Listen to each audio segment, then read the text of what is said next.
The Now San Diego starts with breaking news.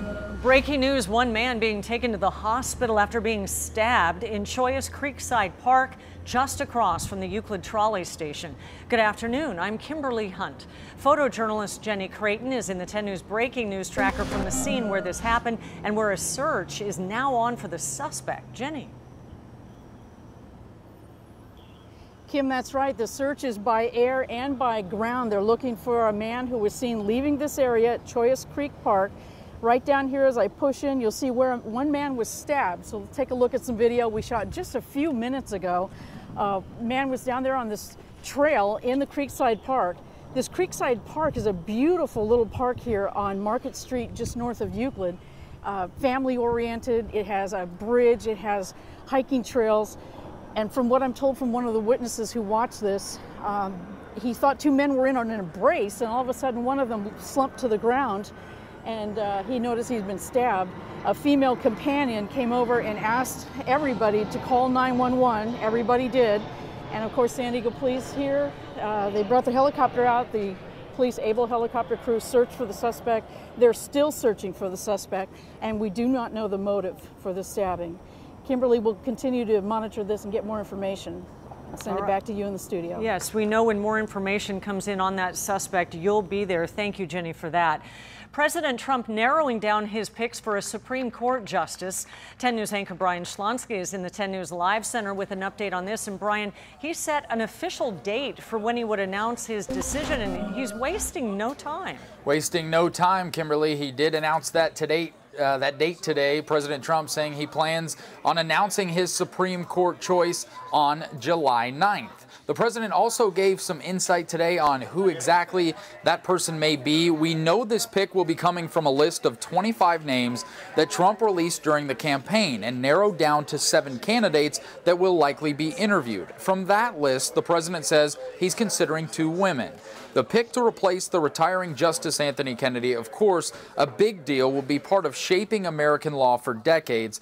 Democrats hoping this happens after November elections, but Republicans wanting to confirm a nominee as soon as possible. President Trump says of the candidates he's considering, quote, "It's a great group of intellectual talent."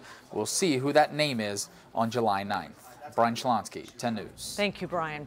Police have made an arrest in a homicide in Lemon Grove. Last Thursday, residents were awakened to Juan Martinez knocking on their door in a dying attempt to get help. When deputies arrived, they found Martinez dead on the ground. The people in the house had been scared by the loud banging at the door. They called 911. Today, we have learned deputies arrested Gustavo Flores in connection to the murder. No word yet on the cause of the death. A lot of new information pouring in all day about the deadly shooting in Annapolis, Maryland, at a community newspaper there. The city's planning a vigil and march for tonight, and the suspect was in court this morning.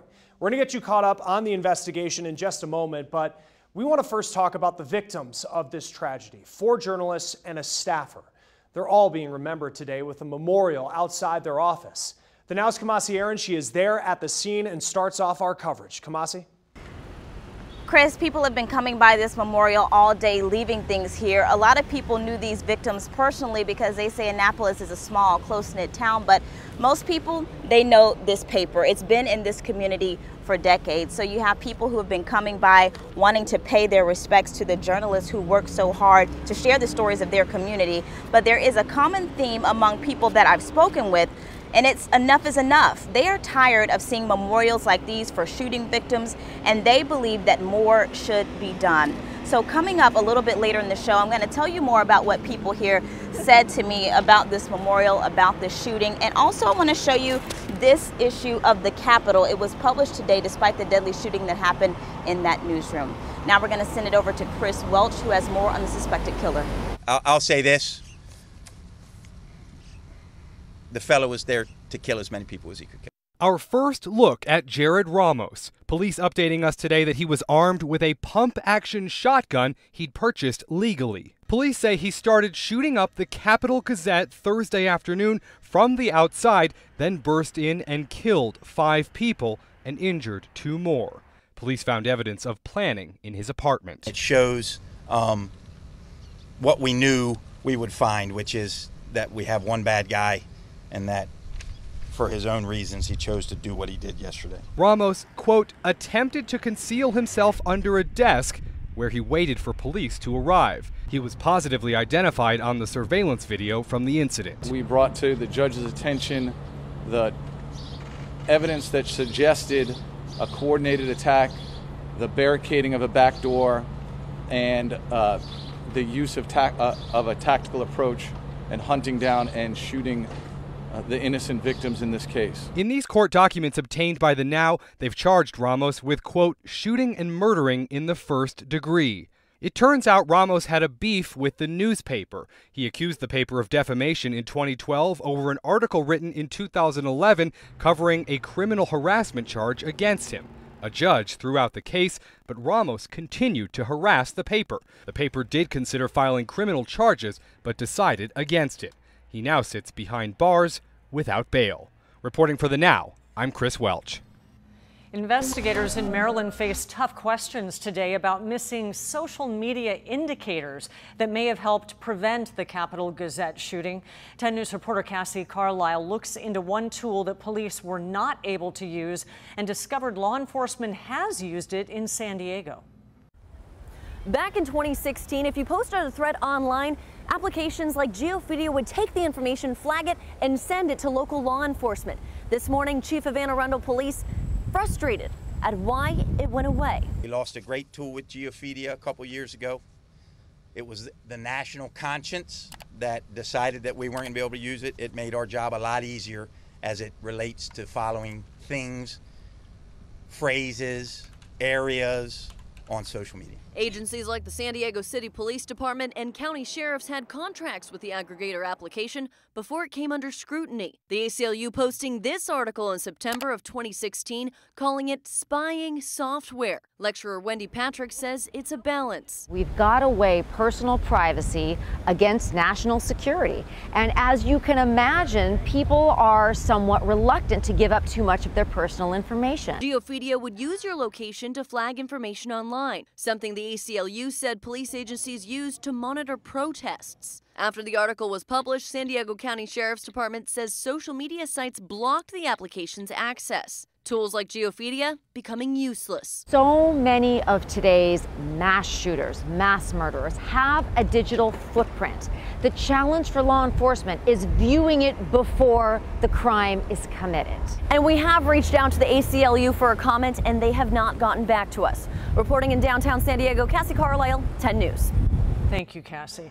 And what's on the minds of our representatives in Congress right now? Well, the Regional Chamber of Commerce sponsored a question and answer session with 4 of the San Diego contingent. 10 News reporter Steve Fiorina is joining us now from the newsroom.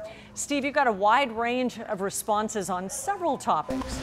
So many topics discussed this afternoon, both in that hearing and outside in the hallway as well.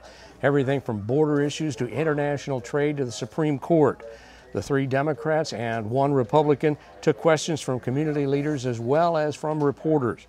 One question dealt with what are the top priorities when they head back to Washington. I think what San Diego needs is a top priority right now. I think that we need to move forward in areas of education. I've been working hard on apprenticeship programs. That's very important. We have an issue with our sewage, Tijuana sewage. Well, obviously right now it's immigration. We have this issue here on the border in my district, and we're trying to figure out a way to work with the administration that they do something that we believe is more humane. The turmoil in Washington has had a big effect, of course, on what's going on here at the border. You know, it's so much so that at the moment we can't even tell parents where their kids are. Also talk about Veterans Affairs and jobs. At 5 o'clock, we'll take a look at President Trump's trade war and the impact here in San Diego. Live in the newsroom, Steve Fiorina, 10 News. Let's get to our top stories in the Now News feed. Expect to see protests across the country this weekend. People planning to demonstrate over the White House's zero-tolerance immigration policy. Also seems like it's going to just be a scorcher no matter where you live. High temps expected for much of the United States to end the month. Just look at all the red on this map from the National Weather Service. And even though the 4th of July, it's not until the middle of next week, the TSA saying today that today could be the busiest travel day ever, the busiest day ever on record, Thanksgiving 2004. All right, now to a quick look at today's lineup, and you just got to check this out here. Police using virtual reality to train for real-world scenarios. I can feel myself sweating, so I knew that my pulse was increasing and my heart rate was increasing. Today on The Now, how VR could actually help you train, help you face fears, even overcome addictions. Also on our lineup, a warning about those popular green drinks. Yeah, you know what I'm talking about. They look healthy, but let's face it, looks can be deceiving, and we'll tell you about that. And if you're putting off a big financial decision, listen, you're not alone. A lot of people are dragging their feet on retirement, large purchases, but there is something you can do about it. Plus, Best Buy about to stop selling something a lot of us probably haven't bought in years, and it's kind of sad. We're going to be talking about that and much more this afternoon here on The Now.